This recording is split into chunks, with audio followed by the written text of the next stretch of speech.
The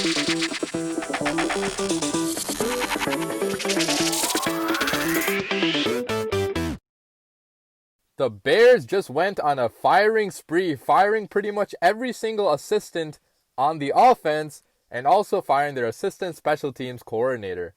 What's up, guys? I'm back with another Bears video today. I just finished recording one about my reaction to the Trubisky news, so watch that video if you haven't watched it already before you watch this. But guys, I'm a little bit shocked, okay? Not fully surprised because I knew that we were going to make some changes, but I didn't think that we'd fire pretty much everybody. But now that I think about it, it does make sense because our offense was ranked 29th in the NFL based on yards per game. It was ranked 28th in points per game. I mean, it was one of the worst offenses I've ever seen in my time being a Bears fan. And that's really saying something because I have seen a lot of shitty offenses being a Bears fan, but it was ridiculously bad this year. It was no doubt the main reason why we missed the playoffs this year. I mean, if we even had an average offense this year, we probably would have made the playoffs because we did have a top 10 defense still. So it really sucked to see that offense last year. It was brutally awful. I mean, we did not score in the first half like the majority of games, it feels like. So there were changes that needed to be made, and changes were made. So the Bears fired offensive coordinator Mark Helfrich. They fired offensive line coach Harry Hiestand. They fired tight end coach Kevin Gilbride, and they also fired assistant special teams coach Brock Olivo.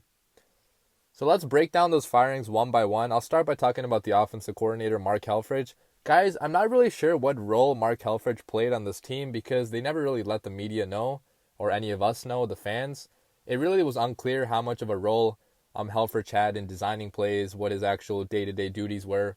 Obviously, he did not call any plays because that's what Matt Nagy did. So it's tough to say what this firing is really all about. Maybe they want a different coordinator that has more experience being in the NFL, designing plays for the NFL. I mean, I heard that Pat Shurmur might be an option for the New York Giants because when he was in Minnesota, he had a ton of success being the offensive coordinator there. So that is a potential replacement we could have. But other than that, I don't really know what to say about this firing because I'm not sure what role Mark Helfrich even had. So I guess if the offense was this bad the entire season, why not bring in a new face at offensive coordinator? We also fired offensive line coach Harry Hiestand, which I agree with 100%. I was calling for this on Twitter during the last game because, guys, no matter how much talent you think is actually on this offensive line, okay, you may think that there's not that much talent. Harry Hiestand did not get the best out of them this year at all, okay? Maybe he did last year because our offensive line did have a few Pro Bowlers. We had obviously Charles Leno somehow making the Pro Bowl. I have no idea how that possibly happened, but he made the Pro Bowl somehow. Cody Whiter did as well.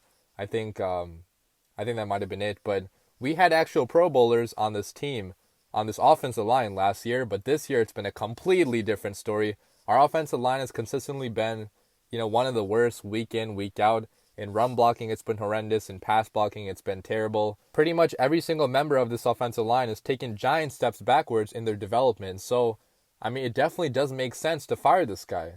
He has not had that much success in the NFL regardless. He came from Notre Dame where he had players like Quentin Nelson to work with, players that were, they were stacked with talent. So it wasn't really that hard to mess that up. So maybe it was not a good hiring in the first place to get this guy because he didn't do that much with this offensive line. So hopefully we get a guy in here that actually has more experience being in the NFL and he can work wonders on this offensive line.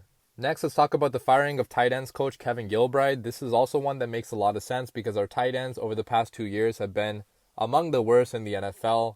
Now, you may say that that's not all his fault because they have been injured a lot. I mean, Adam Shaheen has been injured, it feels like, every other week. Trey Burton always has some phantom injury pop up. So it's obviously going to be hard to work with these guys when they're not ever healthy. But we also have to take into account that even when they were playing, we did not see that much production from them. Trey Burton was never really involved in this offense at all this year. Adam Shaheen has never really developed at all as a tight end. And, the backups that we've had, Jesper Horsted and, J.P. Holtz and others, they have played well, sparingly, but they have not been consistent either. So maybe it is time to get a fresh new face at tight end coach. And lastly, let's talk about the firing of assistant special teams coach Brock Olivo. This is another firing that I really don't know enough about to really critique on because our special teams were pretty good this year. They were among the best with Cordero Patterson in there, with Eddie Pinheiro being an upgrade over Cody Parkey at least. So they were pretty good all season long, so I'm not really sure what this is actually about. I'm not really sure what role this guy actually had, so I'm probably not going to comment on this at all. But guys, that's going to wrap up the video. As always, leave your comments down below. Let me know what you guys think about these firings, if you agree with them, if you disagree, who you think should replace these guys, because now we're going to have a bunch of spots to fill. And I know some of you will say that firing all these guys is going to be, it's like a way to scapegoat people for Matt Nagy's mistakes, which you may be right to some extent, but I truly believe that we do need to give Matt Nagy one more chance next year because he was coach of the year last year.